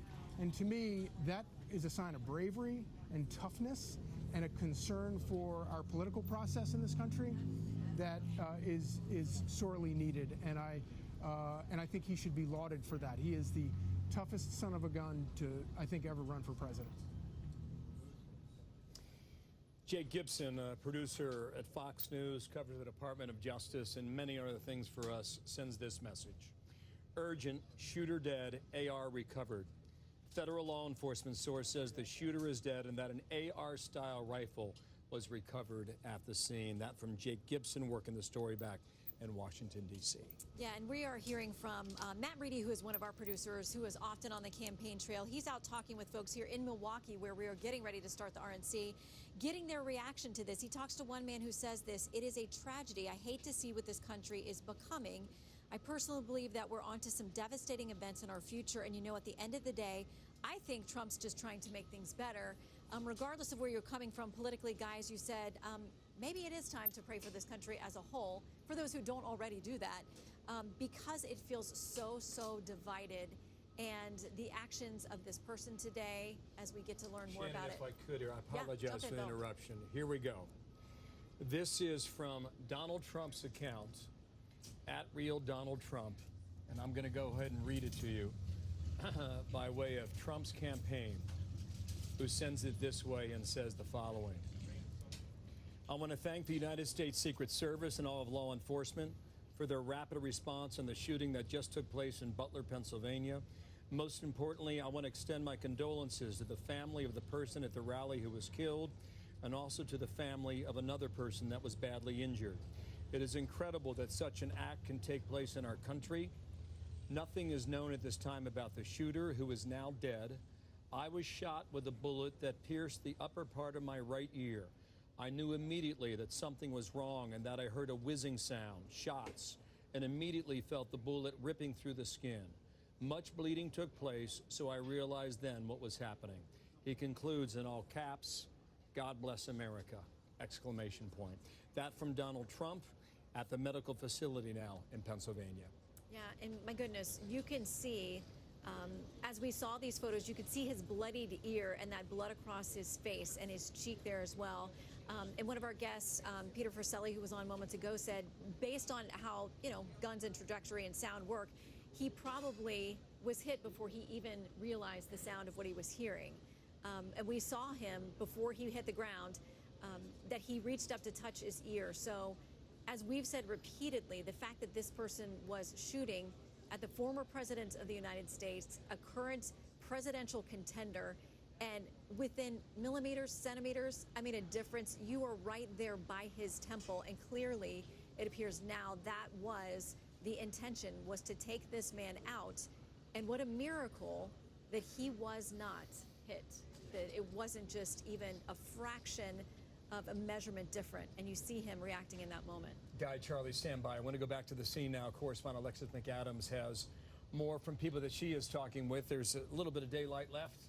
The days are long this year. It's kind of nice in the summertime, but mid-July, that summer heat in Pennsylvania, must have been a remarkable day for so many tens of thousands who showed up for a rally to support a man that they want to put back in the White House. But this day is ending in a much different fashion.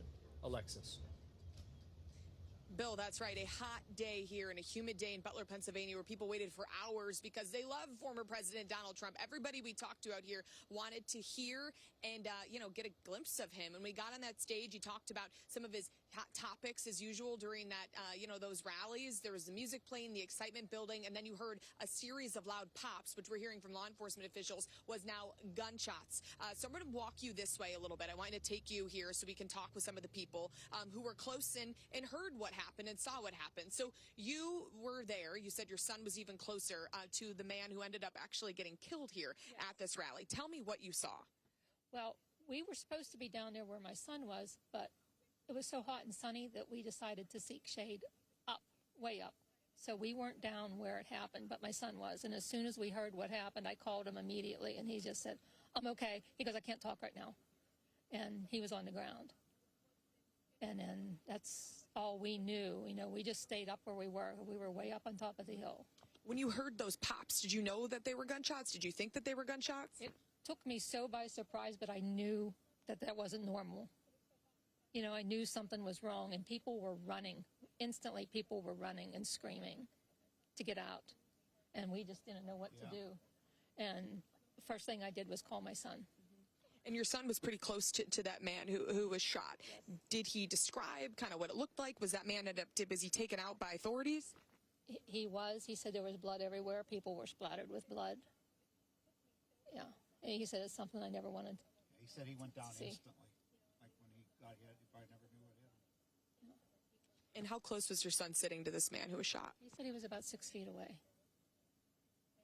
I think now, we were shocked too when we were up there, on the media stage, and you hear the pops, you don't really know what's going on. You try to take cover, knowing that your son was so close and could have been shot. How are you feeling? In shock. In shock. Can't believe it that this would happen in Butler, Pennsylvania. And my son saw the shooter on the roof of that AGR building.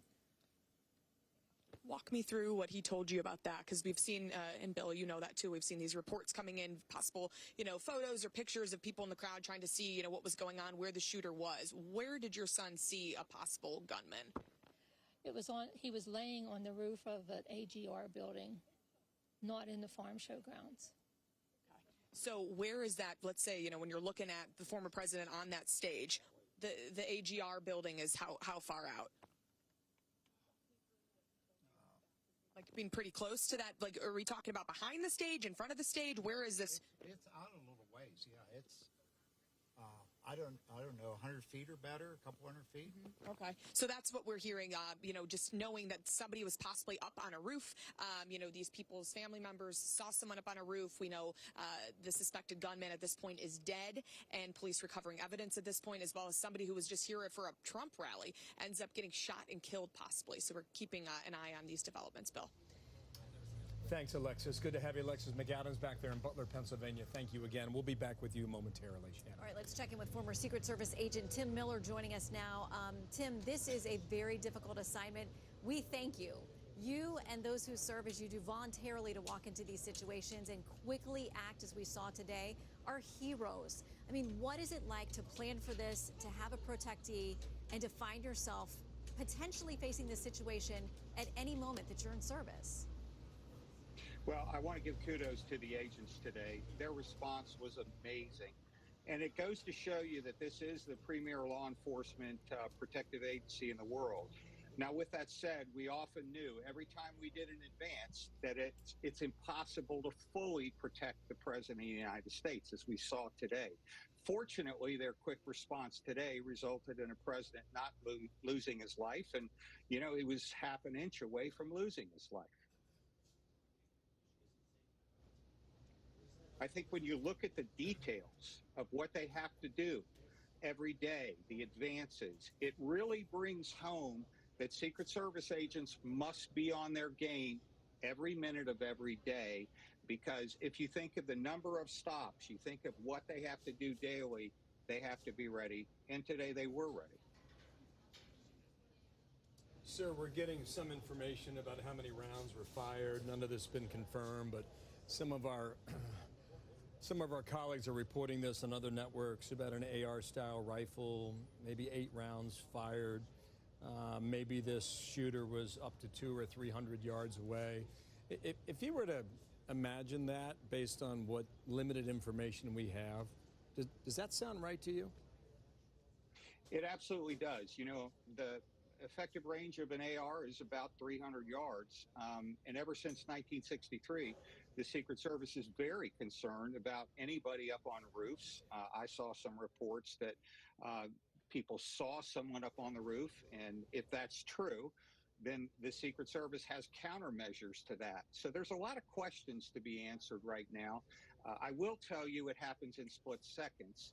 So 8 rounds from 300 yards, especially with, the shooters, actually striking at least a portion of the president is very alarming. Sir, thank you very much for your expertise on this historic evening and a day of tragedy for the family who lost their own loved one at that rally. It absolutely is, and others that we understand, at least one, maybe others critically injured, and the folks there forever shocked and scarred, and many who were watching this live in our country. As we walk through this moment, we want to replay for folks who have not seen this start to finish, so you can see the reaction as the moment President Trump realizes something has gone very wrong. By his own account moments ago, he says he knew that he had to get down, that there was something terribly wrong unfolding. He heard the shots. We'll let you watch for yourself through the moment that you see this. When he lifts his fist, lets people know as he is hurried away by the Secret Service that he's going to be fine. Take a look at what happened. Hold.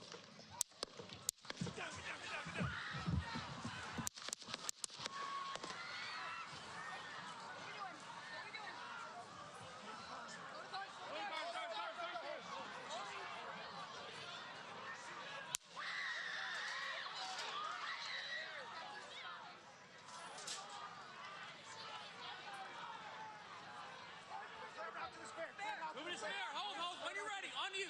Ready. Move. Up. Move.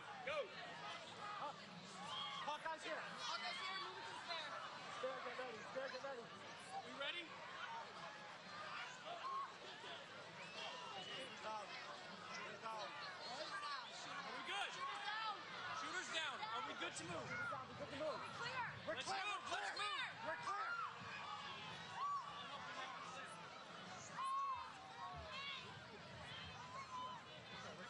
Come on. Let me get my shoes. I got you, sir. Let me get my shoes, sir. Hold that in your head. It's bloody. So we got to move to the classroom. Let me get my shoes. Okay, my shoes down. My shoes. Watch out.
We're going to go over that 2 minutes and 30 seconds for an awful long time, that video there. Statement by the U.S. Secret Service just came out 2 minutes ago. It's a long paragraph. I'm going to read it now, okay?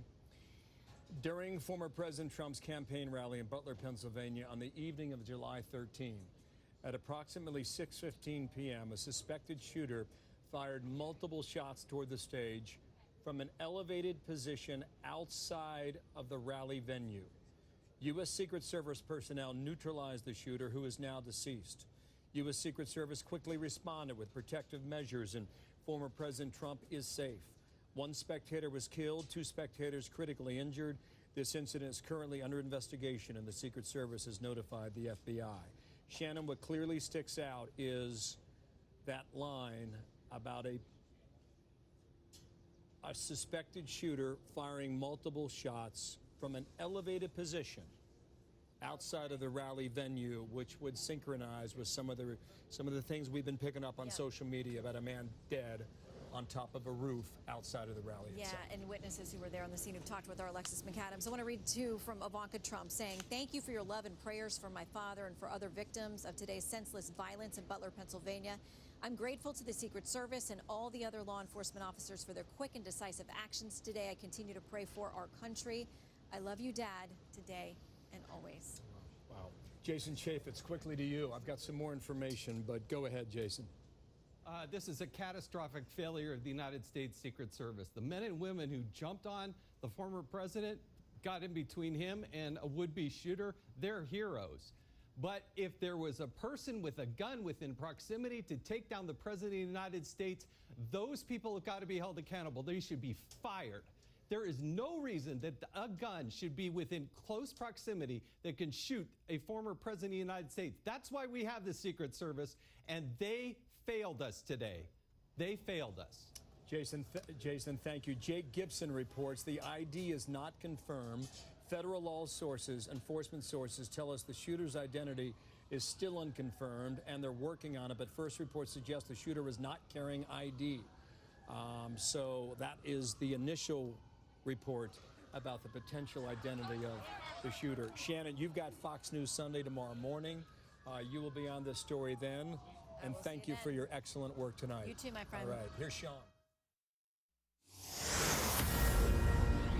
And welcome to Hannity, and this is a Fox News alert. Today, the former president of the United States, Donald J. Trump, was the target of an apparent assassination attempt. One innocent attendee is now dead.